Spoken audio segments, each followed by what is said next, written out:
Vous voyez ce que je disais là? J'ai trouvé ça ici. On va lire ça avant de partir. Prenez Proverbe chapitre 30, verset 15.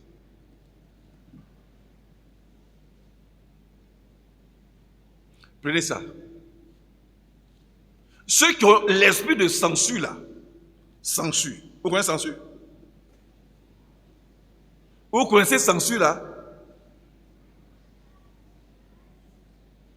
C'est une bête féroce. Quand il te colle là, il te suce le sang. Beaucoup même. C'est ce qu'on appelle censure. On dit, lisons ça. La censure a deux filles. A deux filles. Lesquelles? Lesquelles? Regardez-moi! La censure a deux filles. La première s'appelle Donne. Et la deuxième s'appelle Donne. Ça, c'est la censure, ça. Et quand tu as l'esprit de censure, pour tout le temps demander, toujours, il faut toujours demander. Ça là, il faut faire ici. Je peux préparer ici. Je peux vendre ici. Je peux faire ceci ici. Vous pouvez me donner ça. Vous pouvez faire ceci. Toujours, donne. Médicaments, donne-moi.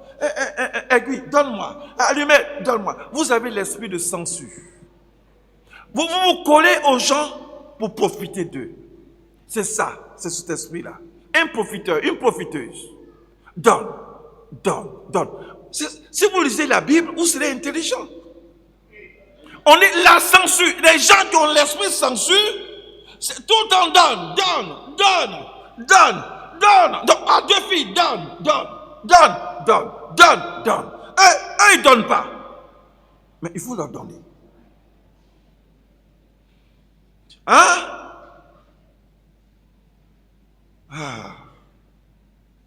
C'est pas possible. Il faut qu'on leur donne tout. Ça, c'est un esprit de censure. Donne. La censure a deux filles. Donne. Donne-moi ceci. Donne-moi ça. Donne-moi une chambre. Hein? Prête-moi ça. Donne-moi ça. Bon Dieu. Bien. On va lire notre passage. Proverbe chapitre 30. Verset 24 à 28. Il y a sur la terre, nous avons prêché sur le chrétien est un grand stratège. Amen.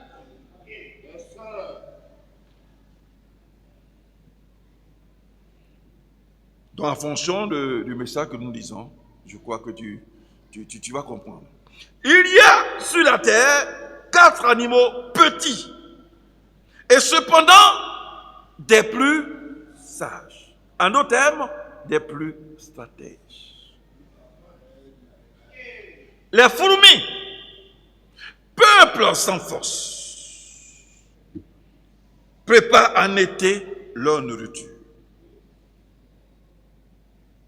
Les dames, peuple sans puissance, placent leur demeure dans les rochers. Les sauterelles n'ont point de roi et elles sortent toutes par division. C'est-à-dire quand vous les voyez nombreux là, c'est par division. C'est-à-dire c'est par groupe. Mais on les voit nombreux, mais c'est pas groupe. Quand ils ont envie de faire certaines choses, et puis se rassemblent. Ce sont des groupes. Mais quand la période arrive, tous ces groupes-là se rassemblent. Et ils forment un grand groupe. Mais quand ils ont fini là, ils se séparent, chacun est dans sa division. Même en volant là, ils sont dans leur division. C'est comme en Israël. Chaque tribu a sa bannière, a sa division. Bien. Le lézard, saisi avec les mains. Cependant, Il se trouve dans les palais des rois.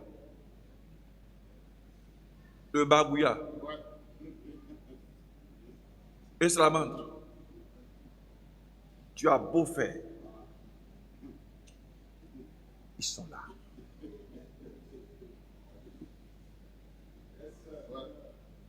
Dieu dit, ils sont petits. Ils sont stratèges. Ils sont intelligents, ils sont sages. Ce n'est pas moi qui dis. Hein. Vous avez lu. On va lire un passage que le pasteur Moïse a lu. Ça va passer ici. On va prendre dans Luc.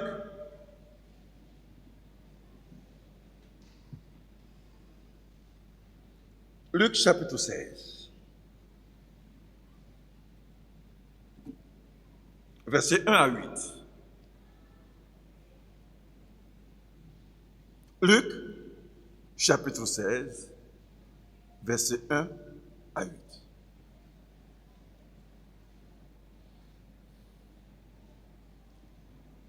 Jésus dit aussi à ses disciples, ouais, c'est Jésus qui parle là. Un homme riche avait un économe qui lui fut dénoncé comme dissipant ses biens. Et il l'appela et lui dit, qu'est-ce que j'entends dire de toi? Rends compte de ton administration, car tu ne pourras plus administrer mes biens. On va faire un audit. Alors prépare-toi, viens me faire l'audit, viens me faire le bilan de ta gestion. Et regardez ce que l'économe va faire. Un fin stratège. L'économe dit en lui-même, que ferai-je, puisque mon maître m'ôte l'administration de ses biens? Retourner travailler à la terre? Je ne le puis. Mendier? Ah non, ça, j'en ai honte. Je ne peux plus retourner à la terre pour travailler. Ah! Je vais mendier? Non. Je sais ce que je ferai. Voilà sa stratégie. Il a trouvé la stratégie. Je sais ce que je ferai. Pour qu'il y ait des gens qui me reçoivent dans leur maison quand je serai destitué de mon emploi. Et faisant venir chacun des débiteurs de son maître, il dit au premier, combien dois-tu à mon maître? 100 mesures d'huile les politiques. Et il lui dit, prends ton billet, assis-toi vite et écris 50. Déjà, il dit que je suis faux. Donc, au moins, je vais faire du bien là s'il me chasse. Il dit ensuite à un autre, et toi, combien dois-tu? 100 mesures de blé répolitique. Et il lui dit, prends ton billet et écris 80. Le maître, regardez ce que le maître va dire maintenant. Le maître loua l'économe infidèle de ce qu'il avait agi prudemment. Écoutez bien ce qu'il dit maintenant. Car les enfants de ce siècle sont plus prudents, sont plus stratèges à l'égard de leurs semblables que ne le sont les enfants de...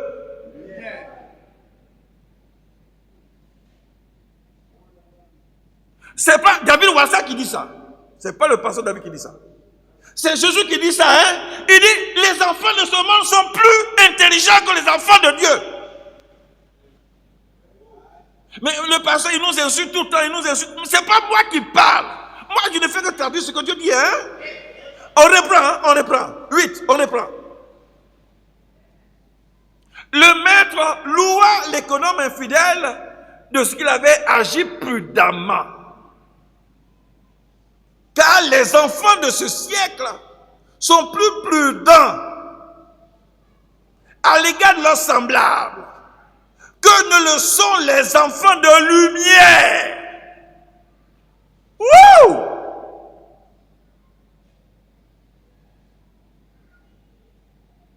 Que Dieu ajoute toute sa bénédiction sur la parole de Dieu. On s'assoit.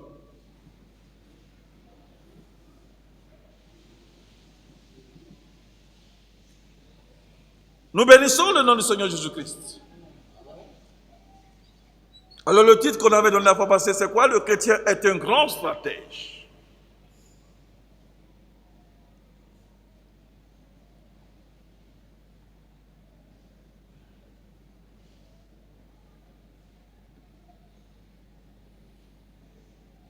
La stratégie, c'est quoi? Quelle est la définition qu'on avait donnée ici? On avait donné la stratégie. Qui peut me donner ça?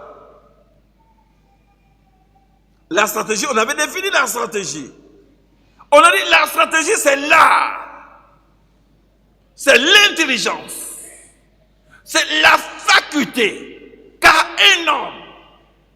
qu'un homme a pour élaborer un plan, pour se défendre, pour attaquer, pour avoir la vie.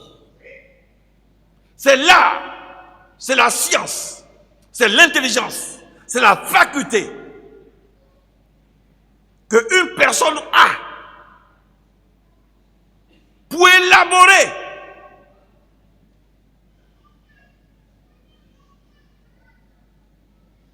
un plan, une stratégie pour se défendre ou même pour attaquer. C'est l'intelligence que Dieu a donnée à certaines personnes qui, devant les situations, il suffit de rester un peu calme. Ils vont trouver un plan. C'est ce qu'on appelle la stratégie. Il met sa stratégie. Et c'est pourquoi en Israël, dans l'armée, lorsqu'il y a une difficulté, et qu'on présente ça à l'armée, que l'armée, on dit de cogiter là-dessus. Celui qui va trouver la stratégie, c'est cette personne-là, lorsqu'ils vont aller au combat, c'est elle qui se met à la tête. Parce que c'est toi qui as élaboré ce plan. Il est le premier à partir, et quand il revient, il est le dernier aussi à revenir. Le premier et le dernier. Parce que tu ne vas pas faire un plan pour mettre les enfants des gens dans les problèmes. Donc quand tu as élaboré ce plan, toi-même tu es le premier à exécuter et tu es le dernier à fermer ce plan. Et c'est ça aujourd'hui le problème. Le problème chez les enfants de Dieu. Tu les vois, ils sont tout le temps assis en train de pleurnicher. Les bras croisés, dans les difficultés, ils sont devant une situation, ils ne peuvent jamais trouver, comme ces enfants d'Israël devant Goliath. Même Saül, il n'avait pas la solution. Et pendant des jours, des semaines, il n'avait aucune solution et il ne faisait que pleurer et crier. Et c'est ça, ces enfants-là. Ils sont assis. Ils sont fiancés. Pour se marier, il y a des problèmes. Ils sont mariés aussi, il y a des problèmes. Ils sont assis dans la maison. Ils sont passifs. Assis devant des problèmes. Ils n'ont aucune solution. Aucune solution. Ils sont assis, monsieur et madame. Monsieur et madame. Les deux, monsieur et madame, ils n'ont aucune solution. Ils sont assis. Ils trouvent un plat à manger, ils mangent, ils s'assoient, ils vont au lit. C'est tout. Il n'y a aucune solution. Des frères et des sœurs, ils sont là, il y a un problème, ils ne vont pas trouver une solution. Ils sont assis. Personne, et personne, et personne, et personne. Ce n'est pas l'apanage des enfants de Dieu. Parce que ton Père, Dieu, il est le créateur. Il sait créer. Il sait créer. Il crée. Il crée. Alors tu peux dire que tu as pour Père le Dieu Tout-Puissant, sans être toi-même créateur, sans être sauveur. Non, non, non, non, il n'y a pas. Non, non. Et regardez monsieur Adam. Le voici en face d'un problème. Il fallait qu'il soit un grand stratège. Il ne s'attendait pas. Mais voici, paf! Qu'est-ce qu'il peut faire? Il ne peut pas faire autre chose que de trouver une stratégie. Et il a trouvé la stratégie. Aucun problème ne peut dépasser un enfant de Dieu. Jamais la vie. Si tu es dépassé par un problème, c'est que tu n'as jamais été enfant de Dieu. Amen. Alors, si nous revenons un peu sur la lecture de la parole de Dieu dans Romains, dans Proverbe 30. Faites venir ça. Après le verset 24.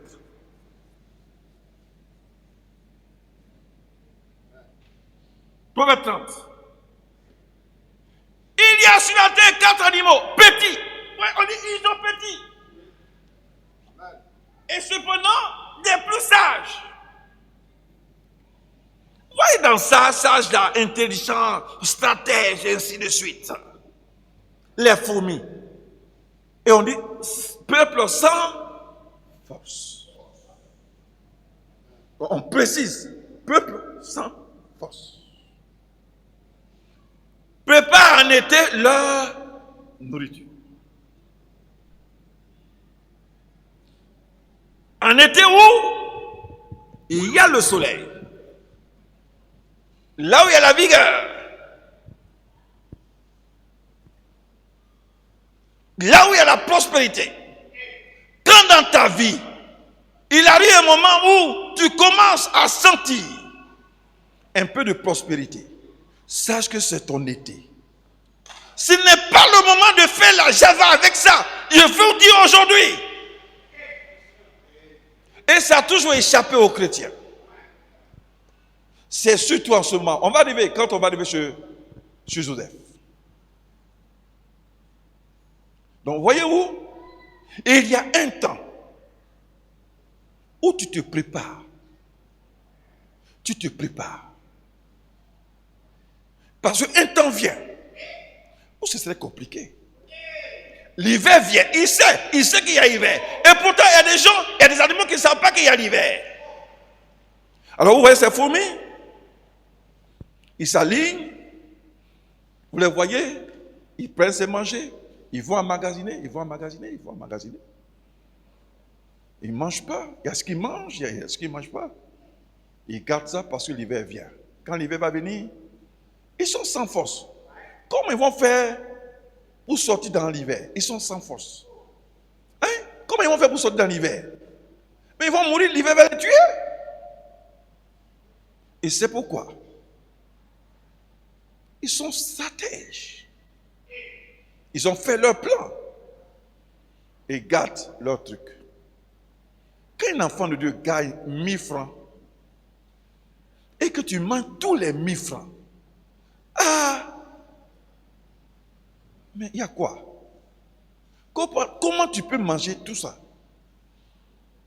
Et quand il y a des situations, tu ne peux pas les attraper.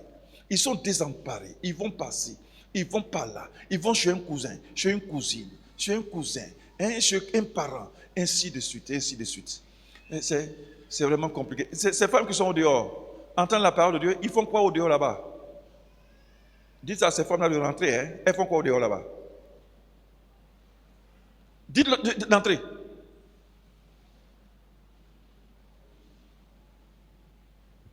Je passe dessus. C'est l'introduction que nous sommes en train de faire. Les damas, peuple sans puissance. Là, on dit, ils sont sans puissance. Ils ne peuvent pas se défendre contre les autres. Place leur demeure dans les rochers.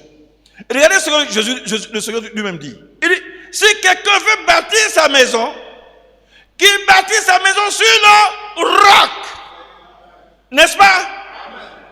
Il ne faut jamais bâtir ta maison sur du sable mouvant parce que s'il y a la tempête. Mais il prend l'exemple ici de petit daman qui vaut 2 ou 3 fois le lapin. Le daman, il est 2 ou 3 fois plus gros que le lapin. Mais lui, ses oreilles ne sont pas aussi grands que le lapin. C'est ça qu'on appelle le Dama. Lui, il ne vit que dans les rochers. Parce que ils sont sans puissance. Ils sont chassés par les aigles, par tous les animaux qui mangent. Parce qu'ils sont tellement dodus. Donc ils sont là où il y a des rochers. En cas de pépin, pouf, ils rentrent dans les rochers. Ils se cachent. Parce qu'ils sont sans puissance. Ils ne peuvent pas se défendre.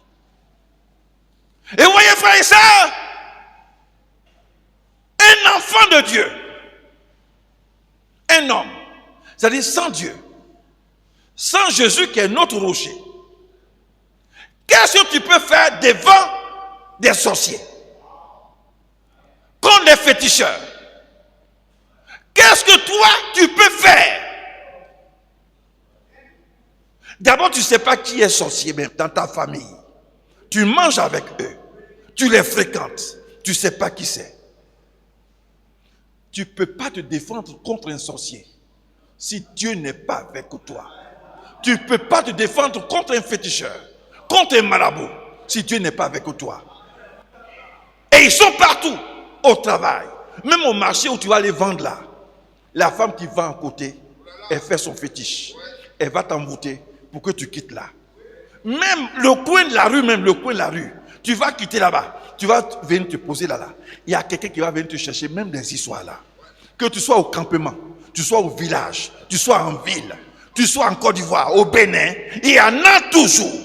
Que ce soit même à l'école primaire. À l'école primaire même. On fait le fétichisme là-bas. Alors, où est-ce que tu peux aller sans que tu rencontres ces personnes?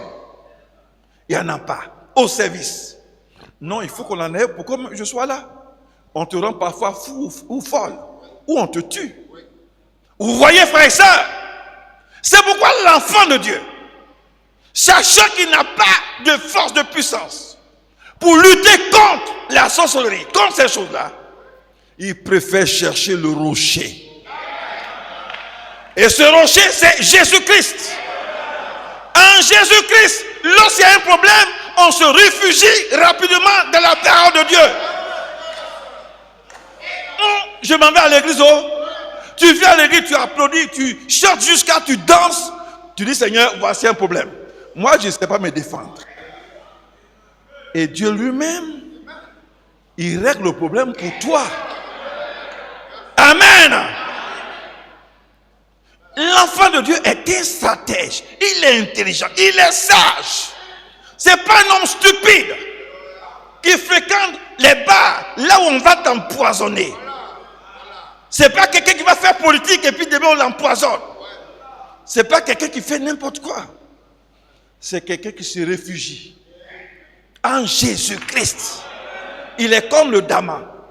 Il est comme la fourmi qui prépare sa retraite, qui prépare sa vieillesse, qui prépare quand il est encore en forme, vigoureux.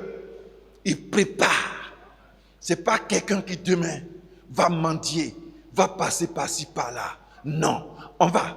Les sauterelles n'ont point de roi. Et elles sont toutes par division. Toutes. Une sauterelle ne sort pas sans sa division. Et pourtant, ils n'ont pas de roi. Ils sont par division. Ils sont dans leur division. Vous les voyez des millions, c'est par division. Et c'est ça que nous voyons. Ils forment un ensemble. Dieu dit, les enfants de Dieu, vous formez un seul corps. Mais ce corps a plusieurs membres, a plusieurs divisions. Vous voyez, il y a les yeux, il y a l'odorat, ainsi de suite. Vous voyez? Mais ils sont tous complémentaires. Oui, les enfants de Dieu aujourd'hui, un tel pasteur, voyez-vous, il envie son frère pasteur, il est jaloux de son frère pasteur, il peut même l'envoûter, il peut même le tuer, il fait des rapports, n'importe quoi. Là-bas, ils ne sont pas dans le message, ils prêchent mal, ils font ceci, ils font cela. Et vous voyez, frère et sœurs, c'est des séparations. Quand on se rassemble, il y a un qui veut monter sur l'autre. Ainsi de suite. Il y a un qui veut être plus grand que l'autre. Ainsi de suite. Vous voyez, au lieu de rester dans leur division. et puis former un grand ensemble. Non. Et on a vu ça. Le peuple d'Israël, il y a 12 tribus. Mais chaque tribu a sa division qu'on appelle sa bannière. Sa bannière. Et ils gardent quoi? Ils gardent l'arche dans l'éternel. Ils sont autour. Nous gardons la parole de Dieu. Frères et sœurs, alléluia. Frère Branham disait quelque chose. Il dit, Billy Graham est allé prêcher chez les Mahométans. Et il n'y a pas plus grand orateur que Billy Graham. Le plus grand évangéliste. Le plus grand évangéliste du monde. C'est en dehors de Paul, c'est le plus grand évangéliste. Billy Graham. Il allait prêcher. Les Mahométans lui ont dit, on est convaincus. Mais il reste une chose. Tu n'as pas de Jésus qui a fait des miracles. Fais aussi des miracles aussi. Et là, c'est un grand orateur, mais il n'a aucun don de miracle. Et il n'a pas pu. Il dit, mais tu nous as présenté ce Jésus qui fait de grands miracles. Mais toi-même, tu es venu, tu n'as pas pu nous donner ça. Et le prophète Branham nous dit, il dit si Billy Graham savait que dans le corps de Christ, dans l'ensemble du corps de Christ, la même manière que lui, les grands orateurs, moi je ne le suis pas, mais Dieu m'a donné des dons. S'il avait dit que moi, j'évangélise, mais dans le corps, il y a des gens qui ont des dons. Et s'il m'avait fait appel, lui, il allait prêcher et moi, j'allais exercer les dons. Amen. Et vous voyez, frères et sœurs, il n'a pas été stratège. Il est seul. Il ne sait pas qu'il est un seul membre et qu'il fallait faire appel à d'autres membres de venir à son secours. Frères et sœurs, nous sommes des membres d'un grand corps. Ce qu'il nous a donné ici, il n'a pas donné au pasteur Timothée de Koumassi ou le pasteur Esso. Non, il a donné quelque chose de particulier à ceux de Koumassi. Il a donné quelque chose de particulier à ceux de 220. Il a donné quelque chose de particulier chez le pasteur Amel. Il nous a donné quelque chose de particulier ici pour que tu aies besoin de l'autre. Dieu ne va pas tout te donner. Tu ne peux pas être à la fois œil et puis oreille. Jamais. Soit tu es œil, soit tu es oreille. Soit tu es le nez. Amen. Vous voyez, frères et sœurs. Chacun dans sa division. Et c'est le message que je suis en train d'apporter. Dimanche prochain, sûrement que je vais finir ça. Chaque tient à sa place et à sa position. Amen. Ne prends pas la place de l'autre. Il ne faut pas prendre la position de l'autre. Toi, prends ta position. Amen. Gloire à Dieu. Alors on va. Vous voyez que là seulement, là, vous voyez que là, le temps est parti. Enfin, le lézard, saisi avec les mains.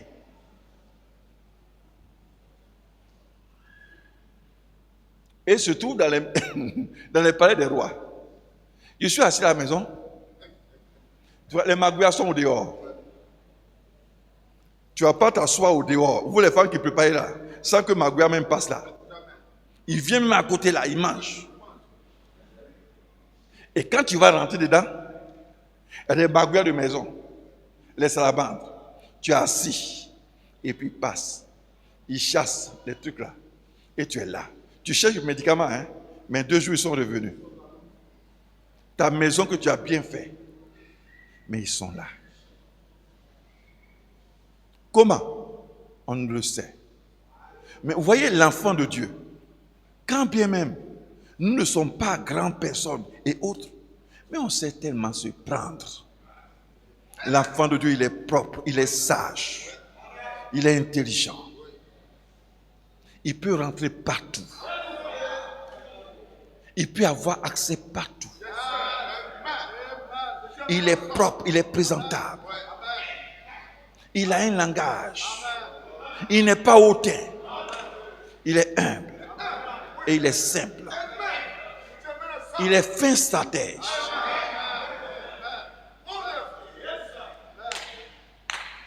On dit tel chef de village est sévère. Il dit il est sévère, d'accord. Je paye 2 liqueurs de vin. Il aime quoi? Il aime quoi? Vous voyez, Houphouët-Boigny, quand il était président, il y avait Guéhi Robert. Il était commandant. Et chaque fois qu'on veut faire coup d'État, on dit c'est Guéhi. On veut faire coup d'État, c'est Guéhi. On veut faire coup d'État, c'est Guéhi. Il l'a nommé colonel. Et toujours, Guéhi, quand on veut faire coup d'État, il est dedans. Tous les complots, il est dedans. Houphouët a dit, mais attends, ce Guéhi là-haut, il veut quoi cet enfant-là? Venez, il aime quoi? On dit, ah, il aime femme, il aime l'argent. Ah, d'accord. D'accord. En ce moment, il était colonel à Korogo. Donc, il a appelé. Il dit, mon fils, viens. Et tous les jours qu'on parle là, quand il y a un petit complot, on dit, ton nom sort. Ton nom sort.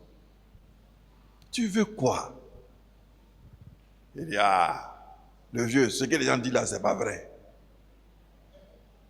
Seulement, ce sont des petites manœuvres que je fais, et puis ils voient ça mal, et puis ils croient que je veux faire complot. Ils vont d'accord. Quand tu m'as dit que tu ne veux pas de faire du mal, ainsi de suite, il faut partir. Et donc il est parti. Quand il est arrivé, il dit, tu es arrivé? Il dit, je suis arrivé. Il dit, bon, va regarder ton compte. Il va regarder son compte, c'est bourré. Il dit, tu as vu? Il dit, ah, c'est pour moi. Il dit, oui. Une semaine encore, il a mis encore.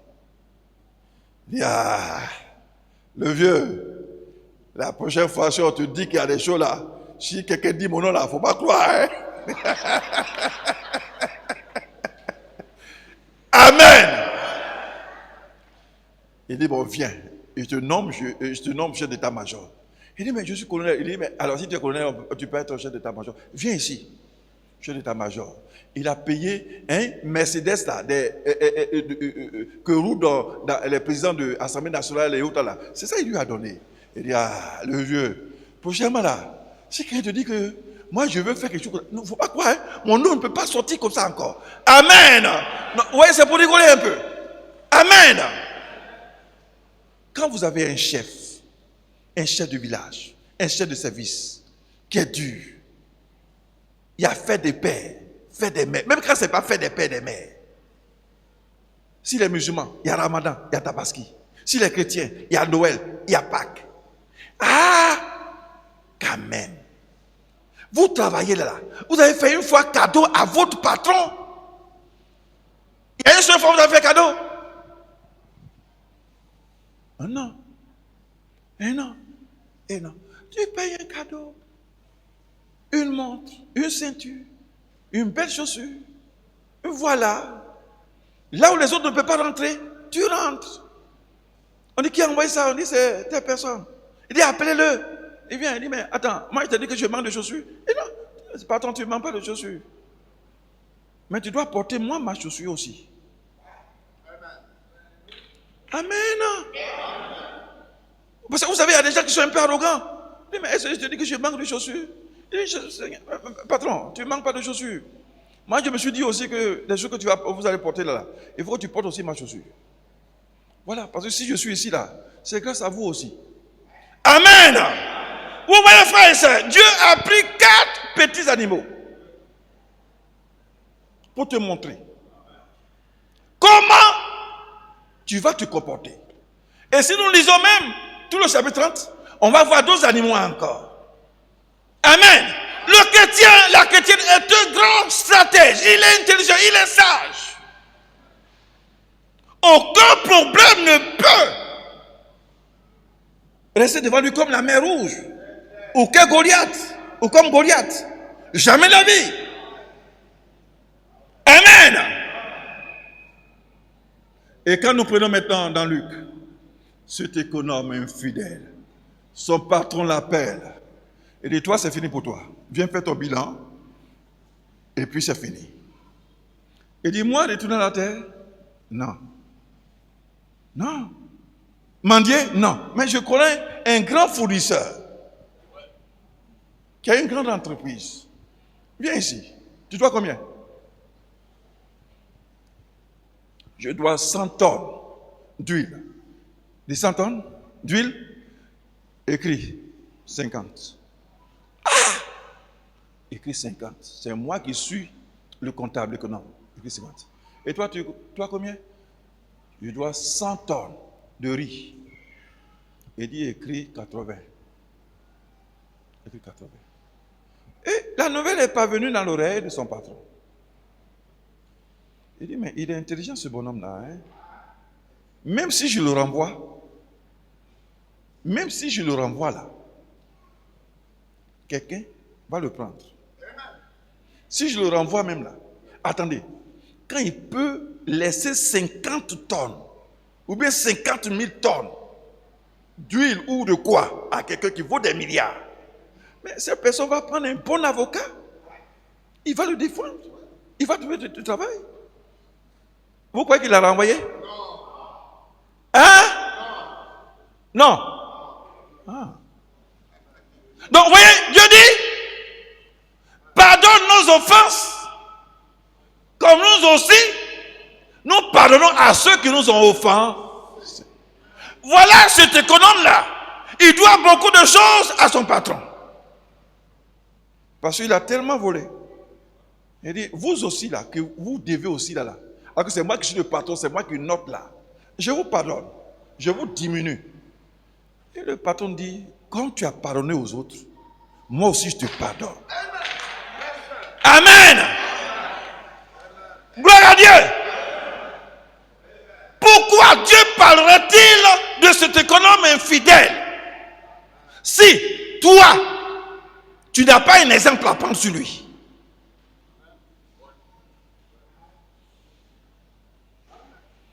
Gloire à Dieu. On se lève un coup, parce que je vois les gens, malgré ça, ils dorment.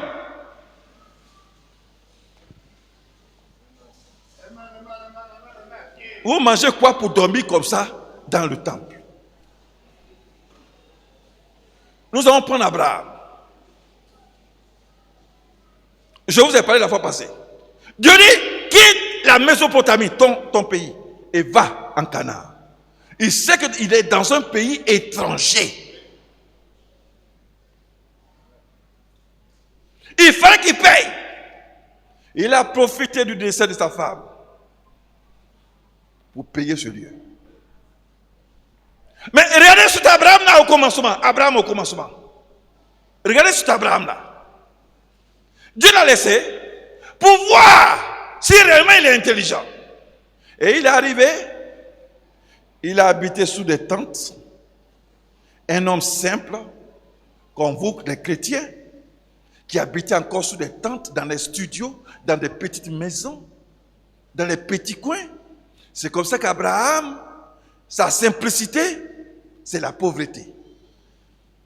Il vivait sous des tentes, il ne buvait que le lait de quelques vaches, chèvres et autres. Voilà, il est là et il ne se souciait pas. Et puis voilà, une grande sécheresse. Ces chèvres ne trouvent même plus, ils ne trouvent plus de, ainsi de suite. Il n'y a plus de lait, il n'y a plus de blé. Le voici confronté à l'exil. Le voici confronté. C'est-à-dire que lui, sa petite vie qu'il a eue là, ça lui suffisait. Lui et sa femme, et puis c'est quelques personnes, Eliezer, je crois qu'ils sont 3 ou 4 personnes, et voilà, ça suffit. Il est dans une petite cabane là-bas, sous les tentes, 2 tentes, une tente pour Eliezer, une tente pour lui, une tente pour faire la cuisine, et puis ils sont assis, ils sont là, et puis ils regardent là, ils regardent là, ils regardent là. Voici les confrontés maintenant. Il doit aller en exil. On dit c'est en Égypte. C'est comme ici, Mauritanie, quelque chose comme ça. Il faut aller là-bas. Il a oublié d'y partir. Il s'en va. Et là, en chemin, il sait que ceux qui sont là-bas sont barbares. Il dit, ma femme, si on arrive là-bas et qu'on te demande si je suis ton mari, ne dis pas que je suis ton mari, hein. Dis que je suis ton frère. Et ça, en réalité, on n'est pas frère, sœur. Parce que si on sait que Sarah est mariée, ils vont le tuer pour prendre Sarah. Parce qu'on dit qu'elle était très belle. C'est la stratégie qu'il a pris pour se sauver en attendant sa vie. Et ils arrivent effectivement, là même, ce n'est même pas un ministre, ce n'est même pas quelqu'un, c'est le pharaon lui-même. Et on demande à Sarah, et l'homme avec qui tu es venu? Il dit, non, c'est mon frère. Il dit, ah, donc je te récupère comme femme. Mes chers frères, mes chères sœurs, ce n'est pas l'amusement. Suivez-moi. Vous voyez, quand vous voulez suivre Dieu, aussi longtemps que vous n'avez pas compris le plan de Dieu là, vous allez souffrir On va vous chasser de maison en maison jusqu'à ce que tu comprennes. Même on va arracher ta femme. Regardez le grand Abraham que Dieu lui-même a appelé. On a arraché sa femme. Pharaon l'a récupérée comme sa femme. Dieu lui-même avait rendu Sarah stérile. Autrement dit, parce qu'il connaît les problèmes qu'Abraham allait avoir. Avant qu'Abraham ne comprenne. Sinon, Pharaon allait donner des enfants à Sarah. Mais Dieu, comme d'avance, il connaît nos problèmes. On dit lui-même, il a rendu Sarah stérile.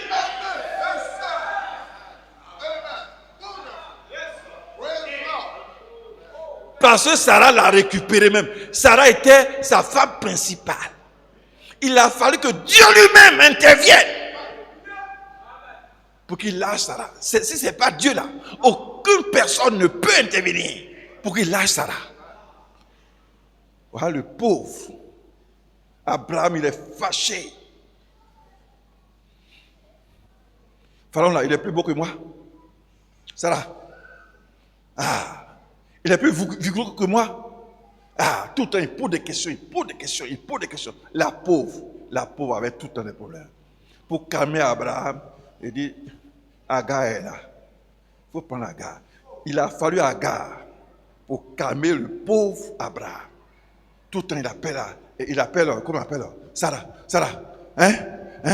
Est-ce qu'il dort tout le temps avec toi? Hein? Est-ce qu'il visite les autres là? Sarah, tout le temps. Le pauvre, il est jaloux. Il a des problèmes. Il a fallu que Sarah trouve une stratégie. Sinon, Abraham n'allait pas se calmer. C'est Agar qui l'a calmé. Voyez-vous, malgré tous les biens que lui, Abraham l'a eu, quand il est venu encore, il s'est assis. Il dort. Un homme qui dort à la même heure que le monde, qui se réveille à la même heure. Lui là, ça c'est un fauché. Ça c'est un fauché. Si vous dormez à la même heure que les autres, et que vous vous réveillez encore à la même heure que les autres, vous êtes des fauchés. Vous allez voir. Mais si tu te dis, je vais dormir un peu plus tard. Je vais me réveiller un peu plus tôt. Je vais travailler un peu plus. Celui-là, ou celle-là, tôt ou tard, il va réussir. Mais quand on voit des gens, moins de choses, ils sont là, ils dorment. Tu dors? Non, il ne dort pas. Il est couché dans le lit. Il est toujours là, non soin. Non soin, il tourne sur lui, non soin. Oui, ça va chauffer. Donc, M. Abraham, quand il est revenu sous ses tentes encore. Tout ce qu'il a reçu, il a commencé à bouffer. Et puis encore quelques années, encore 7 ans après, Même chose. Il commence à pleurer devant le Seigneur. Seigneur mon Dieu, c'est pas toi qui m'as dit de sortir. C'est pas toi qui m'as dit d'aller dans cette église. C'est pas toi qui m'as montré ça. C'est pas toi qui as fait ceci. Seigneur, pardon. C'est pas toi. Mais voilà, il y a des problèmes. Hein? Tu vas pas me laisser aller encore chez Pharaon. Il va prendre ma femme encore. Seigneur, c'est pas toi qui m'as appelé. J'ai entendu ta voix. Hein? Tout ça, c'est zéro. Si toi, tu n'es pas intelligent, tu n'es pas stratège, tu vivras toujours oh là là. Tu seras toujours déporté, tu seras en exil. Il dit, bon, va chez Abimelech. Il arrive là-bas encore, Abimelech veut prendre encore sa femme encore, parce qu'elle est trop belle. Il a fallu que Dieu intervienne. Donc ils ont donné des biens. Il a dit, allez, quitte notre coin et rentre chez toi. Cette fois-ci, la leçon a commencé à rentrer. Et il s'est construit maintenant. Maintenant, il dit, je ne vais plus rester avec ma femme, avec 2 ou 3 personnes. Je vais travailler pour avoir des serviteurs et des servantes. Et il a commencé à travailler. À travailler. Et le voici maintenant. 10 serviteurs. 20 servantes. 50 serviteurs. 100 serviteurs. 200 serviteurs. Voici Abraham qui est devenu quelqu'un. Aussi longtemps que vous n'avez pas compris ce Dieu et que vous dites nous sommes dans le message. Je suis chrétien, on est dans le message. Lis ta Bible, lis ta Bible. Lis ça matin, midi et soir. Lis les brochures. Vous êtes dans les bus, vous les voyez, ils ont des brochures. Ils ont plié jusqu'à ce que ça devienne sale. Même pour trouver 200 francs pour payer leur ticket, ils ont des problèmes. Ils gênent. Gêne bien. On n'a pas dit que gêner, c'est pas bon, hein? Gêne. C'est bien. Tu es chrétien, c'est bien. Il faut même dormir à l'église ici. C'est bien. Dors ici, c'est bien. Prie, c'est bien. Mais aussi longtemps que toi, tu ne peux pas être comme les fourmis, comme les damans, comme les lézards. Sache-le, toi, ta vie sera une vie misérable sur la terre. Alors, voici maintenant ce Dieu qui lui parle en songe. Il va se révéler. On s'assoit. Le Dieu qui lui parle en songe va venir maintenant devant lui parce qu'il sait qu'Abraham est un homme maintenant. Abraham avait les dîmes dans sa poche. Partout il passe, il dit, je sais que je vais rencontrer mon Dieu quelque part. Il avait la dîme. Jusqu'à ce qu'il rencontre Melchisédek. Attends, si tu rencontres Dieu, tu peux faire quoi? Qu'est-ce que tu peux donner à Dieu? Mon frère, ma soeur, si actuellement où tu es assis ou assise, si Dieu vient à toi, tu vas lui donner quoi? Si Dieu venait là, comment tu vas le recevoir? Dieu, sachant qu'Abraham est un homme maintenant, il est venu Melchisédek. Il dit, assis-toi, voici la communion. Et Abraham lui donna quoi? La dîme. Et il est parti. Il dit, la prochaine fois, c'est chez toi que je viendrai. Et Abraham attendait. Il attendait. Hein? Abraham attendait. Jusqu'à ce qu'il voit Dieu venir. Regardez la stratégie, l'intelligence d'Abraham encore. Dieu dit, est-ce que je vais cacher ce que je vais faire à Sodome et Gomorrhe? Est-ce que je vais cacher ça à Abraham? Non, je ne vais pas cacher Abraham. Abraham, tu as ton neveu à Sodome et Gomorrhe, non? Il dit oui. Bon, je vais détruire Sodome et Gomorrhe. Et regardez la stratégie d'Abraham. Un être humain qui va discuter avec Dieu, qui va marchander avec Dieu. Il dit, Seigneur, permets que je te parle, et puis je ne parlerai plus. Mais tu es un Dieu bon. Il y a au moins 50, 100 000 habitants. Et s'il y a 50 personnes, je sais que s'il y a 50 personnes, Dieu dit, il n'y a pas 50 personnes. Il dit, oh, j'ai dit que je ne parlerai plus. Bon, Seigneur, j'ai dit que je ne parlerai plus, bien cette fois-ci, je vais dire ça et puis je ne parle plus. Et s'il y a 40? Dieu dit, non.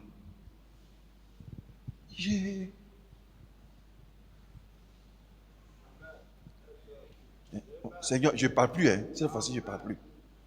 Et s'il y a 30? Supposez, hein? Suivez-moi, hein? C'est le Dieu Tout-Puissant qui est là. Hein? Ce n'est pas ton papa ou ta maman, hein? Ce n'est pas un oncle, hein? C'est Dieu Tout-Puissant. Hein? Et voici un être humain qui est en train de discuter avec lui. Quand Abraham a dit 50, est-ce que Dieu a souri ou bien il n'a pas souri? Quand il dit que je parle, cette fois-ci je ne parlerai plus. Quand Abraham dit je vais parler cette fois-ci et puis je ne parlerai plus. Quand Dieu lui a dit il n'y a pas 50. Vous croyez que Dieu riait, se moquait un peu d'Abraham ou pas? Je vous pose la question. Hein? Bon. Attends. Quels sont ceux qui croient que Dieu riait et se moquait avec Abraham? Ceux qui croient ainsi, levez la main. Mais vous avez raison. Il sait qu'Abraham, c'est par stratégie. Il sait que c'est par stratégie. Il sait que ce qu'il a dit là, quand il va dire non là, il va dire encore. Il connaît son cœur. Hein? Quand il dit, Seigneur, je sais que tu es trop bon. Tu vois, il veut flatter le Dieu Tout-Puissant. Tu es trop bon. Tu peux faire ça. Et s'il y avait 50, je ne parlerai plus. Hein? Il dit, hey, petit. Il n'y a pas 50. Oui. Et s'il y avait 40, le Tout-Puissant Dieu, il riait avec son fils. Parce que il avait la stratégie pour parler avec Dieu. Mais imaginez quelqu'un qui se dresse, il s'assoit, il pose son pied sur son truc.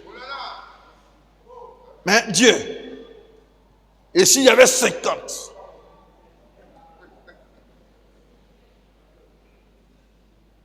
Bon, tu as parlé, mais écoutez, s'il y avait 40. 40, ça peut aller, non? 40. Des effrontés comme ça. Ils sont devant leur papa, ils sont devant leur pasteur, et ils mentent, et ils sont arrogants. On va t'écouter. Dieu lui parle. Et s'il y a 30? Papa, s'il y a 30? Il dit, ah Seigneur. Bon, je ne parlerai plus. Hein. Je ne parle plus. 30. Et 20. Ça, cette fois-ci, c'est fini. 20. Il dit, ah. Et 10. Ça, j'ai fini.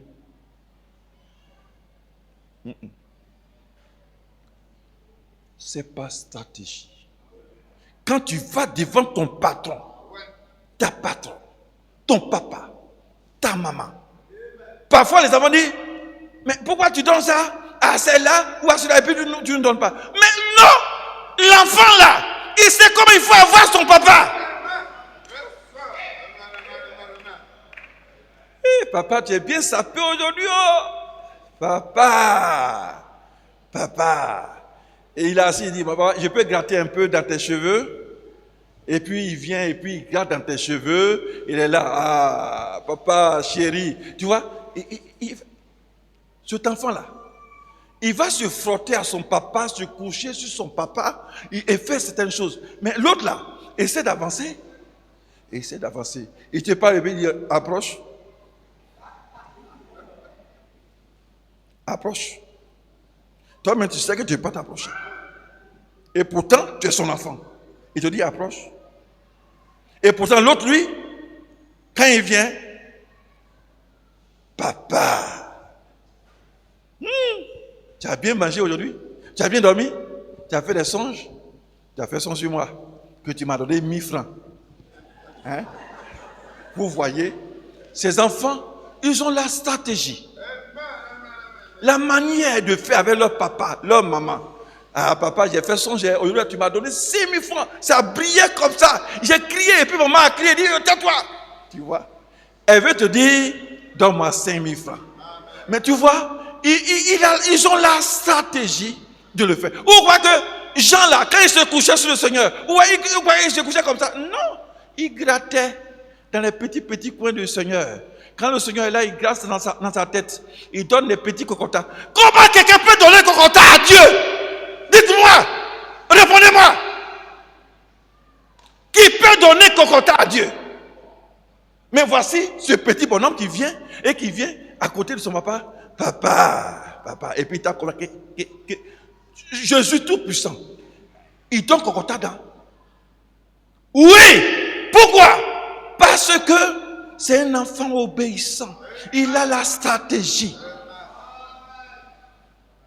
Vous suivez ce message?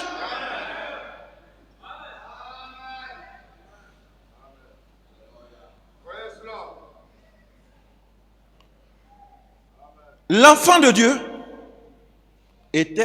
c'était un opportuniste. Amen. Un opportuniste, c'est qui? L'enfant de Dieu est un opportuniste. Réveillez ceux qui dorment, sinon vous allez vous lever tous.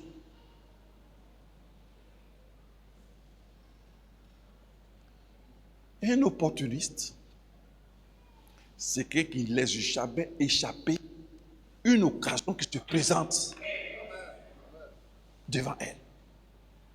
Il ne s'attendait pas, il n'a pas calculé. Mais le voici. Peut-être il a calculé. Mais seulement il ne s'attendait pas à ce jour, à ce moment. Et puis il se trouve devant une situation. Il voit ça.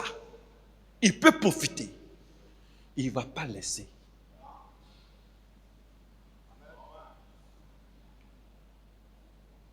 Non. Le chrétien, il est à l'affût.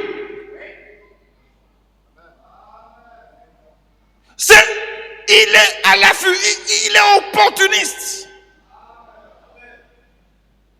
On ne va pas non. On ne va pas le prier pour qu'il fasse des prières.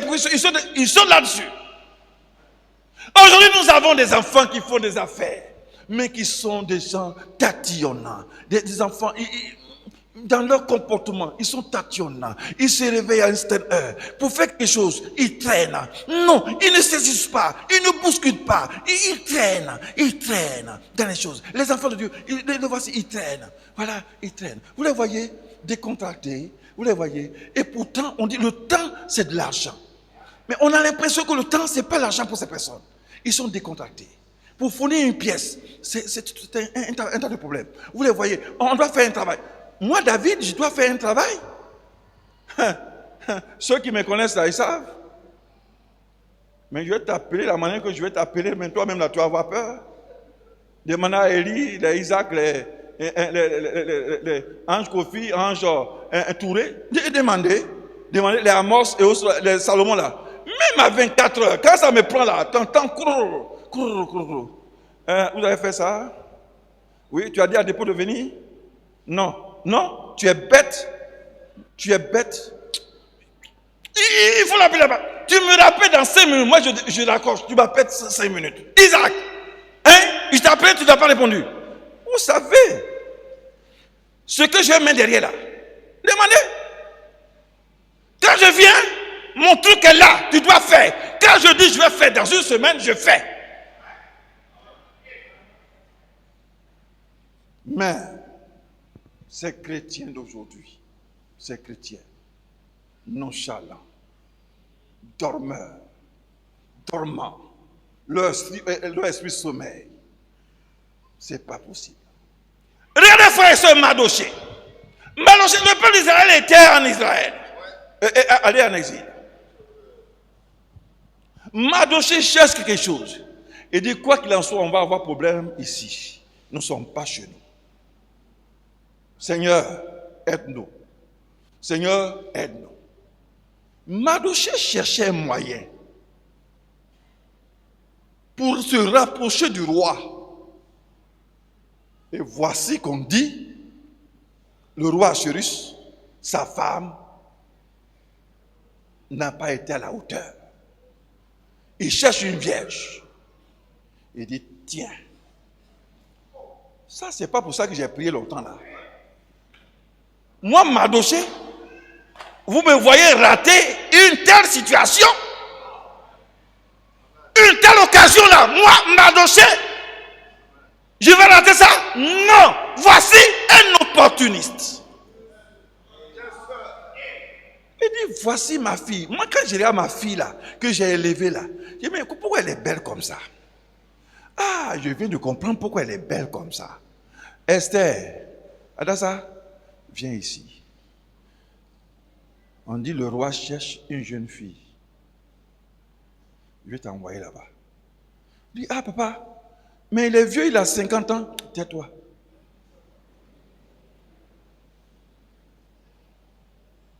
J'ai 18 ans, 20 ans. Tais-toi. Là, bon ça. C'est pas un roi. 18 ans, 20 ans. On ne regarde pas ça. Tu as compris? Il faut qu'on sauve notre peuple. Vous savez, nous sommes à l'étranger. Mais on est juifs, non? Il dit, je vais lutter pour qu'on te prenne. Mais là-bas, ne dis jamais que tu es juif. Vous voyez, il a mis une stratégie ensemble, une stratégie, un plan. C'est pas n'importe qui, c'est pas n'importe quoi. Vous chrétiens, vous dormez, vous dormez, vous dormez. Quand tu as prié jusqu'à et puis Dieu maintenant te dit, voici ce pourquoi tu as fait. Et tu vois et puis tu dépasses. Tu dis, je n'ai pas de moyens. Non, je ne suis pas encore prêt.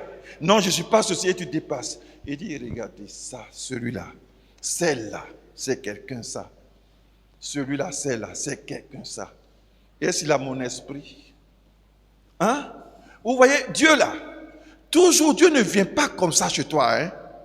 Il te dépasse. C'est à toi de l'arrêter. Oui, on dit Dieu venait, mais il a changé de direction quand Abraham l'a vu. Vrai ou faux? C'est pas Abraham qui est parti pour le ramener?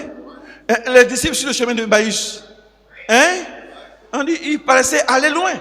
C'est pas eux qui l'ont ramené. C'est à vous de ramener Dieu chez vous, hein? Hein? Dieu là, il veut voir si tu le vois, si tu le reconnais. Si tu le vois, si tu le reconnais. Mais si tu dors, tu es aveugle en esprit, tu dors, Mardochée dit, c'est pour ça. Ma fille, ça c'est pour toi. Tu vas épouser un roi. Tu entends? Tu es une reine. Tu vois, non, je t'appelais ma petite reine, non? C'est l'occasion. Allez, prépare-toi. Elle s'est préparée, puis il l'a envoyée là-bas. On demande, elle est quoi? Il a donné le nom de la province d'où ils sont, du département. Il n'a pas dit il est juif, qu'ils sont juifs. Non, jamais. Et on dit, depuis qu'il a envoyé sa fille là-bas, là, il est toujours assis pour voir, pour avoir les trucs, ainsi de suite, jusqu'à ce que. Il a dit à sa fille, tu vois, hein, c'est pas ce que toi-même tu aimes porter là, parfait que tu aimes mettre là. Hein. Il faut voir le plus grand eunuque. Il faut voir, il faut lui demander ce que le roi aime, pas ce que tu aimes. Hein. Tu m'as entendu? Il dit, oui papa, j'ai entendu. Il dit, tu m'as entendu? Tu ne t'habilles pas comme toi tu veux. Hein. Tu t'habilles comme le roi aime. Tu prends le parfait que le roi aime. Tu m'as entendu? Tu vas te tresser comme le roi aime. Tu vas porter les bijoux que le roi aime. Tu vois, vous voyez, des hommes comme ça peuvent réussir. Ils peuvent sauver leur peuple. Il était en complicité avec sa fille. Et aujourd'hui, lequel est en complicité avec sa fille? Les filles sortent, elles vont faire des bêtises et reviennent. Et puis elles vous racontent des mensonges et vous croyez, vous acceptez. Oh, quelle horreur. Vous ne savez pas garder votre fille vierge. Imaginez que Esther n'était pas vierge. Si Esther n'était pas vierge, Israël était foutu. Et vous les parents, vous ne pouvez pas garder vos filles vierges. Vous les femmes, Et vous mentez. On a fait son test. Vous mentez vous-même. Vous mentez vous-même. Vous croyez que vous mentez à qui? Non. Mardochée a gardé sa fille vierge, sa nièce vierge. Esther était sa cousine. Parce que le papa d'Esther était son oncle, lui Mardochée. Donc Esther était, voyez-vous, son cousin. Mais lui, il a pris Esther comme sa fille. Et Esther, quand bien même il soit cousin, en d'autres termes, frère et soeur, mais Esther a considéré Mardochée comme son papa. Il y a des filles effrontées. Après, toi, on est cousin, non? Toi, tu veux faire comme tu es mon père, et tu es mon père. Et si tu es mon père. Vous voyez, des gens comme ça peuvent réussir? Des gens comme ça peuvent réussir? Non. Quand Mardochée l'a père, il dit, papa. Il dit, ce que je te dis là, il faut m'écouter. Et Esther a écouté son papa. Et il allait voir l'eunuque. Il dit, qu'est-ce que le roi est? Et l'eunuque dit, toi, tu es intelligent. Je sais que ce n'est pas de toi. Je sais que tu as un papa qui t'a conseillé. Amen. Et il lui a montré tous les topos. Et qui en a pris? Une étrangère. Est-ce qu'elle était plus belle que les autres? Non. Mais c'est parce que il y avait une stratégie. Il y avait un plan qui était exécuté. Il y avait un plan. Quand vous avez un plan, vous réussissez. Le chrétien, ce n'est pas celui qui agit dans le hasard. C'est un opportuniste. Il a un plan, il est intelligent, il est sage. Il a un plan. Il sort sur l'occasion. Rapidement, il saute. C'est un guerrier. Et on dit, Mardochée ne quittait pas. Il était toujours assis à la porte. Il a réussi à faire entrer Esther. Mais il sait que quoi qu'il en soit un jour, ils vont découvrir qu'elle est juive. Et si on découvre, ce n'est pas un grand mensonge. Hein? Ce n'est pas un grand mensonge. Donc, vous voyez que Mardochée va dormir, il va dire, j'ai réussi, et puis c'est fini. Non. Il cherche encore une autre occasion. Et Dieu va lui donner l'occasion. On dit devant, alors que pendant qu'il était assis devant le palais, il a vu deux des eunuques du roi comploter avec des soldats pour renverser le roi. Mardochée est un opportuniste. Il ne laisse pas échapper la situation. Amen. Ce n'est pas un enfant de cœur. Il prie pour ça. Quand tu pries, Dieu crée la situation pour te donner. C'est quoi nous prions? Mais quand il crée et que tu ne vois pas. Amen. Si Dieu ne te donne pas parfois, c'est parce qu'il sait que quand il va te donner, tu ne vas pas reconnaître. Mais ceux qui vont reconnaître là, Dieu exauce. Dieu lui-même a crié. Est-ce que ce complot ne pouvait pas se passer ailleurs que sous les yeux de Mardochée? Mais la prière de Mardochée, Dieu a créé la situation devant lui. Et il a appelé sa fille, viens. Les deux eunuques que tu vois là, voici leur nom. Ils sont en train de comploter un plan contre ton mari, le roi. Va dire, ne cache pas, hein. Va dire ça rapidement. Et puis viens me dire que tu as dit. Il dit, hé papa, il va dire ça. Tu sais pas que c'est une occasion pour toi. S'il découvre un jour que tu es juif, avec quoi on va le calmer? Hein? Avec quoi on va le calmer? Parce qu'on a menti, tu sais, toi-même tu sais qu'on a menti. Ils t'ont demandé que tu es juif, non? Et tu as dit que tu es juif. Il faut qu'on trouve une occasion pour que si on nous attrape, on puisse calmer un peu. Il dit, j'ai compris papa, j'ai compris. Et elle a dit, mon mari, les deux eunuques là, avec des soldats, sont en train de comploter. Et ils ont mené l'enquête, ils ont vu que c'est vrai. Et ils ont arrêté ces gens. Et on dit ce fait a été noté dans les chroniques, dans le livre du roi. Et voici bientôt un homme qu'on appelle Aman, qui veut exterminer des Juifs. Et il va dévoiler même que la reine Esther est juive. Mais qu'est-ce qu'il a sauvé? Vous voyez, frères et sœurs? Vous voyez? On veut exterminer Mardochée. On a dit au roi, ce Mardochée-là, c'est lui qui t'a fait éviter un coup d'État. Et quand le roi a regardé, il dit, je m'en fous. Si elle est juive, elle n'est pas juive. Parce que c'est elle et puis son père qui m'ont évité ce coup d'État-là. Alors, qui veut les tuer? On dit, c'est Aman. Il dit, pendez-le. Est-ce que vous saisissez ce message que je suis en train de vous donner? Un enfant de Dieu est un stratège. Et on a écouté ici la fois passée. La fille de Dina, Jacob, il s'est fait violer. Et le pasteur Moïse a prêché. Toi, on t'a violé.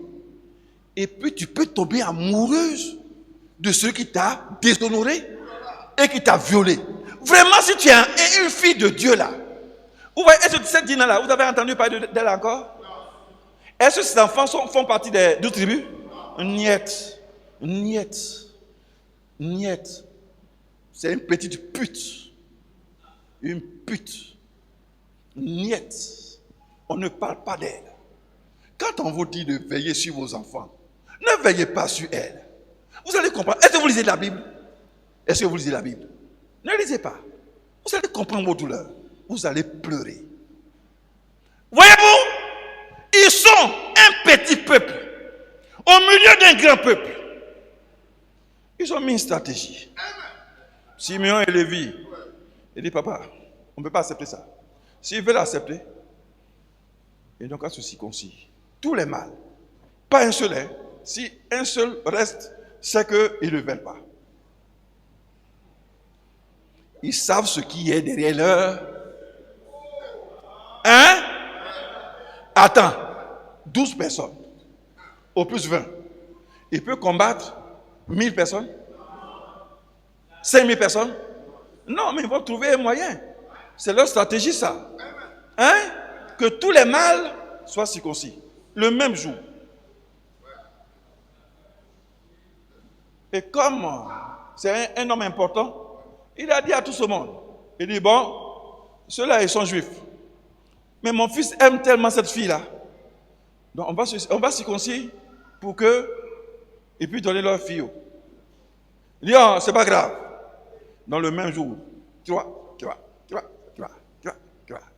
Et ils savent que le troisième jour, on ne peut pas bouger. Donc Simeon et puis Lévi, qui ont fomenté leur coup, qui ont eu la stratégie. C'est eux qui ont conseillé à leur papa pour qu'ils puissent rentrer là, ils soient circoncis. Et on dit le troisième jour, ils ont aiguisé leurs épées, sont rentrés dans les maisons, dans leur village là. Ils ont tué tous les mâles. On vient dire à Jacob, tes deux fils là ont tué tous les mâles. Simeon, Lévi. Donc quand vous me disiez, pour qu'ils aillent se faire circoncire, c'est l'idée qui était derrière votre tête. Il dit, papa, est-ce qu'on pourrait combattre ces gens-là? Il a fallu qu'on trouve une stratégie pour les éliminer. Alléluia! Gloire à Dieu! Vous voyez la Bible là, tout est dans la Bible. Tout est dans la Bible. Mais il y a des gens qui ne lisent pas la Bible, qui ne lisent pas les brochures. Comment vous avez été intelligent? Ces jeunes gens là, c'est pour porter des patrons tuyaux serrés là. C'est pour porter ça. Tu les vois,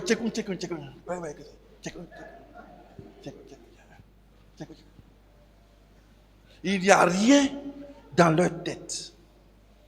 Il n'y a rien. Et les petites filles là, Et puis il court derrière ces cervelés là. Vous lisez votre Bible? Bien, je vais finir. On m'a accordé 20 minutes. Il faut que je finisse. Il y a beaucoup de choses à faire. Gloire à Dieu! On prend Joseph.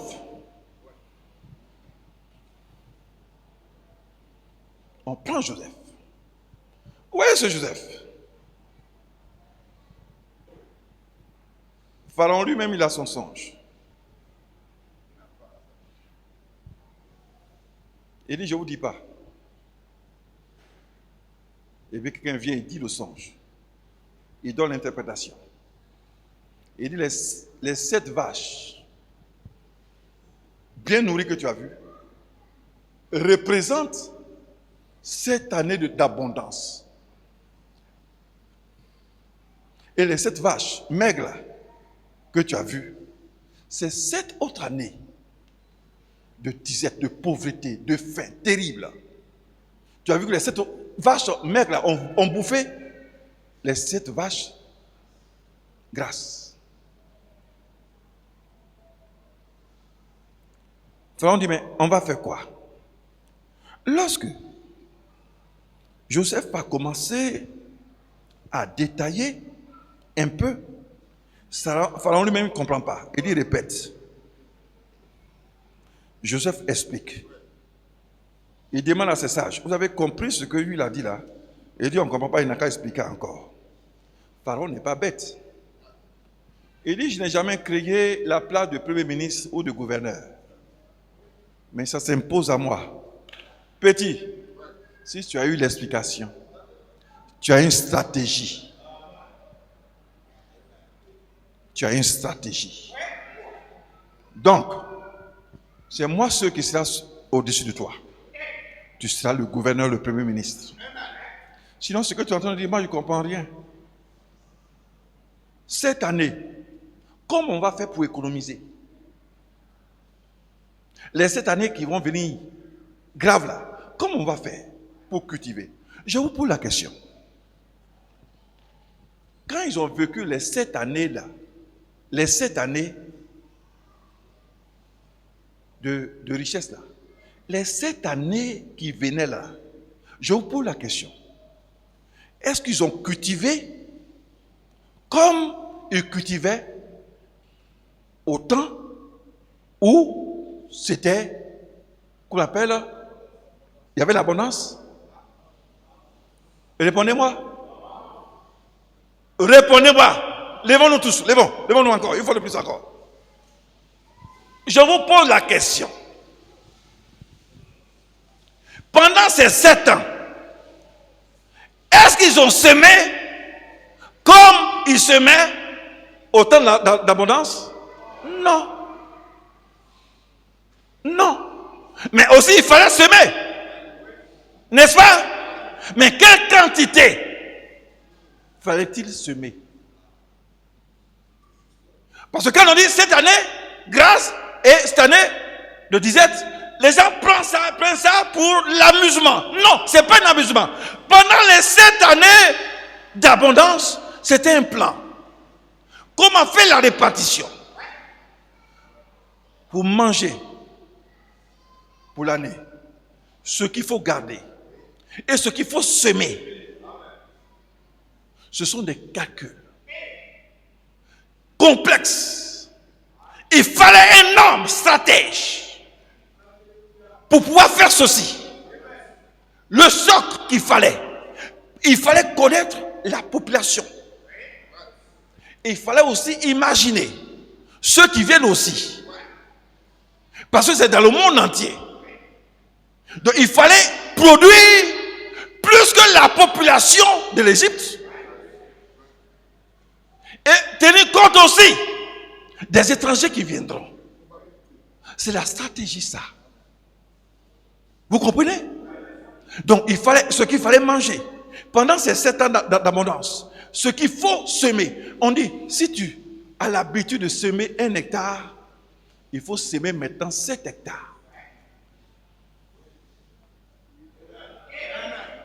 Amen. Si tu sèmes 7 hectares, il faut multiplier par 7. Parce que Dieu dit que c'est ton temps d'abondance. Tout ce que tu vas faire, ça va réussir.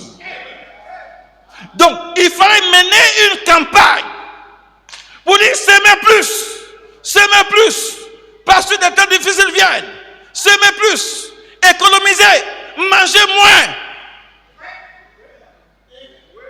Et on te dit, c'est 7 années d'abondance. Si tu manges, toi, 2 verres, ne mange plus 2 verres. Mange un demi-verre. Comment dans un temps d'abondance, moi j'ai l'habitude de manger 2 verres de blé et on me dit de manger un demi-verre. Répondez-moi. Vous qui êtes là, répondez-moi. Comment Dieu me donne de l'argent? Je vois de l'argent. Dieu, je sens que Dieu me bénit. J'ai l'habitude de manger 3 verres. Et on me dit de manger un seul verre maintenant. Pendant ce temps-là, où j'ai l'argent.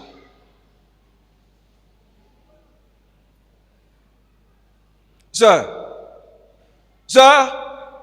répondez-moi. Sœur, répondez papa. Sœur,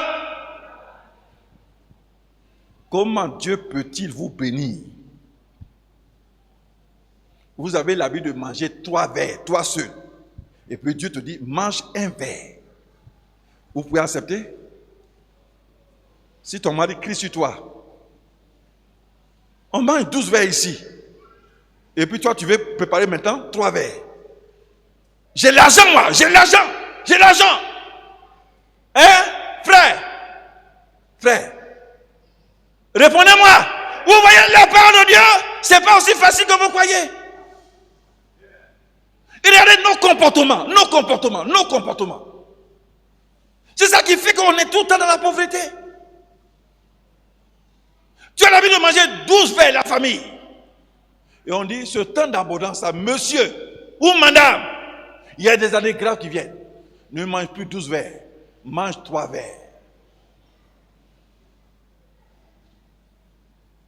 Parce que ce que tu as là, il faut ressemer, il faut semer d'abondance. Ne mange pas tout, ne mange pas. Seul, parce que le temps difficile vient. Fais-toi une maison, fais-toi une société, fais-toi quelque chose. Ne mange pas tout, mange un peu. Vous voyez, Dieu veut nous dire, Dieu veut te dire, vous et à vous tous, quand vous sentez que Dieu est en train de vous bénir, c'est là qu'il faut manger moins et investir plus et épargner plus. C'est là qu'il faut se vêtir moins. C'est là qu'il faut se chausser moins. C'est là qu'il faut vivre dans l'abondance. Dieu dit non. C'est en ce moment-là qu'il ne faut plus dormir. C'est en ce moment-là qu'il faut investir.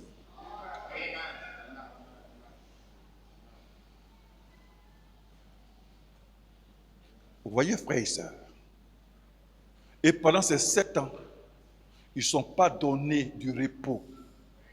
Et dans leur grenier, il y en avait. Et parce que l'État aussi leur a demandé aussi. Il dit, toi, tu me donnes tes tonnes. Et l'État, voyez-vous, ça a été un travail minutieux. Il fallait un stratège, quelqu'un qui est intelligent pour recueillir tout ceci. Vous voyez que même les enfants de Jacob sont allés en Égypte pendant ces moments pour payer des sacs et des sacs et des sacs et des sacs.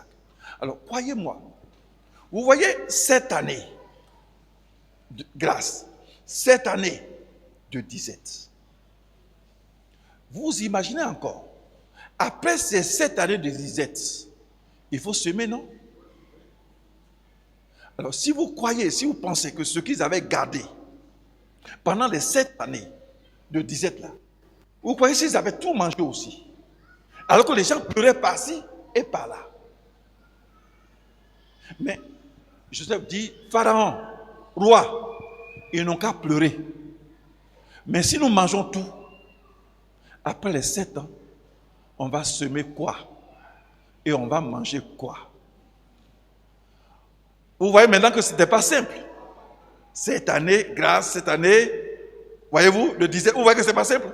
Qu'il fallait une grande stratégie pour que ce peuple se retrouve.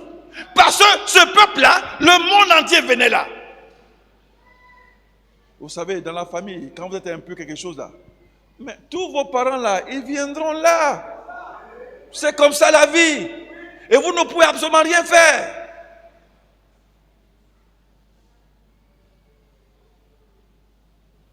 Je crois que je vais m'arrêter là aujourd'hui. Mais j'espère que vous avez saisi. Un enfant de Dieu, c'est un stratège. Ce n'est pas un fanfaron. Ce n'est pas un vaurien. Ce n'est pas un stupide. On a pris 4 animaux. Vous voyez, fourmis, damas, sauterelles, lézards. Vous voyez, on a pris ces 4. Comment ils vivent? Ils avaient des stratégies. Et l'enfant de Dieu a une stratégie. Tu as une stratégie. Parce que tu es un enfant de Dieu. Tu as un plan pour chaque situation. Amen. Amen. Et Dieu dit, c'est pendant que tu es béni qu'il faut être sobre.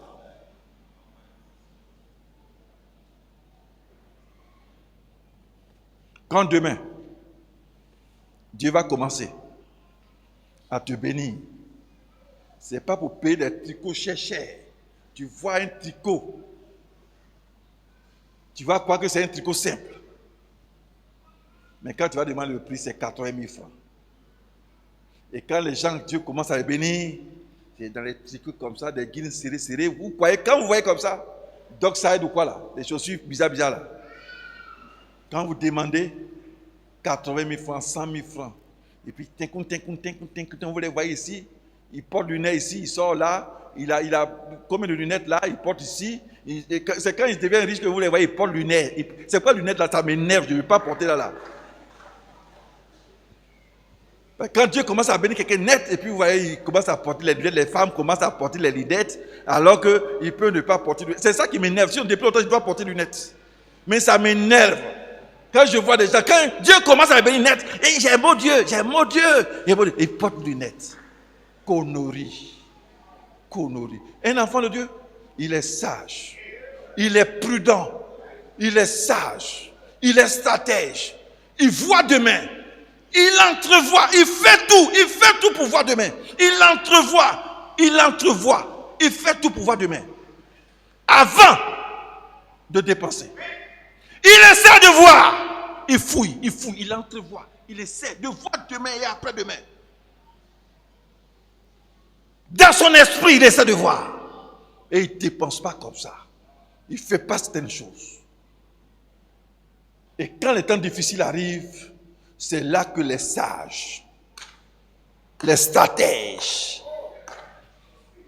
s'expriment. Et puis ils sont là, ils reniflent. Parce qu'ils ne sont pas surpris. Ils ont anticipé. Il a anticipé. Oui, on parlait d'opportuniste tout à l'heure. Un opportuniste, c'est quelqu'un. Il a payé un terrain. Mais on l'appelle, on dit, mais il y a un terrain moins cher. Il ne dit pas, j'ai un terrain, j'ai une maison. C'est une opportunité. Il faut payer. Parce que tu ne sais pas ce qui t'attend. Non, j'ai déjà un terrain, j'ai ma maison. Non, j'ai d'autres priorités là. Non, va payer. On a vu une moto, hein. Non, j'ai déjà une moto. On dit c'est moins cher. Paye, puis tu vas garder. Non, j'ai déjà une moto. J'ai beaucoup d'enfants là. J'ai une moto. C'est moins cher. Toi-même, tu sais que ce n'est pas le prix, non? Va payer. Vous voyez, celui qui est sage, on ne le comprend pas. On ne le comprend pas. Le stratège là qui voit là, il essaie d'entrevoir l'avenir là. On ne le comprend pas. Mais pourquoi il a beaucoup de voitures? Mais pourquoi il a beaucoup de ceci? Mais pourquoi il a beaucoup de cela? Il sait qu'un temps vient où il va être lâché. Même la maison qu'il a, peut-être qu'il peut avoir des problèmes là-dessus. C'est la deuxième maison. Peut-être que la voiture qu'il a, il va avoir des problèmes. Peut-être la moto qu'il a, il va avoir des problèmes. Peut-être que le terrain qu'il a, il va avoir des problèmes. Peut-être que le boulot même qu'il a, il va avoir des problèmes. Donc, vous voyez, il a étendu sa main comme ça, il a étendu sa main. Et les choses sont là comme ça. Il les garde, il les cache. Et ça est là. Et c'est quand les moments difficiles arrivent. Et puis maintenant, il met la main dans sa poche. C'est dans les moments difficiles que lui, il fait son malin. Est-ce que vous comprenez? Dans le moment facile, il ne fait pas malin. Il fait comme s'il n'y a rien, il disparaît. Et c'est quand les difficultés surgissent, et puis il saute, il apparaît. Il dit, je suis là. Je suis là, hein? Et il tourne maintenant. Il sort les habits maintenant, il porte. Il tourne maintenant. Pendant que il y a problème par-ci, il y a problème par-là. Il a mené un train de vie.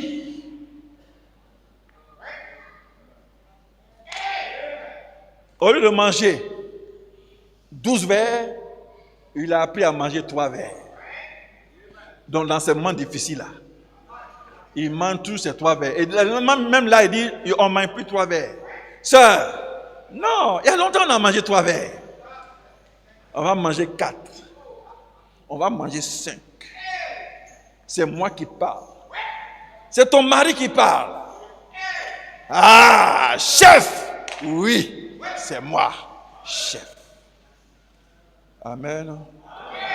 Je ne vous ai pas entendu. Amen. Les moments d'abondance, on disparaît. Moment de difficulté, on apparaît. Que ceci vous serve de leçon.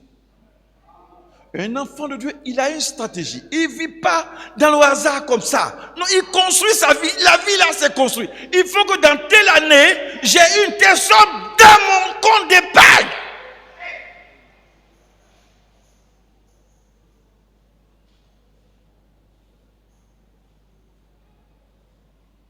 Je dis, si moi là, je ne finis pas de faire l'essentiel ici, là, moi je ne voyage pas. C'est pas ce que je vous ai dit. Vous m'avez vu voyager? J'ai ma stratégie.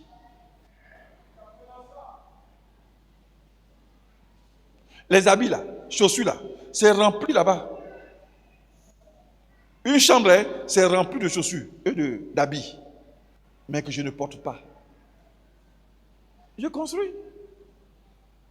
Mais bientôt, vous allez voir. Bientôt, les enfants, certains enfants m'ont donné des chaussures, des trucs. Papa, on t'a jamais vu avec chaussures là. Il dit, c'est pas le moment. C'est pas le moment. Mais bientôt, vous allez voir. Un homme, il a une stratégie. Le lion là, quand il n'a pas encore attrapé sa proie, vous voyez, il rugit. Comme ça, c'est quand il a attrapé. Et nous courons tous. On a une stratégie. Chaque enfant de Dieu a une stratégie pour arriver. Que Dieu te bénisse. Que Dieu te bénisse. Est-ce que tu vas prier pour être un grand stratège?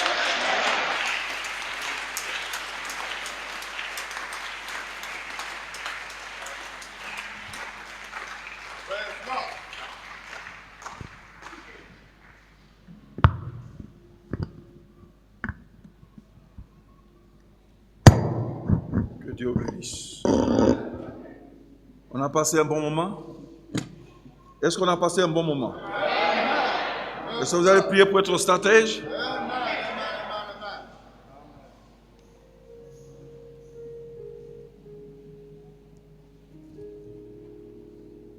Un pasteur ici pour nous faire prier. Que Dieu nous bénisse.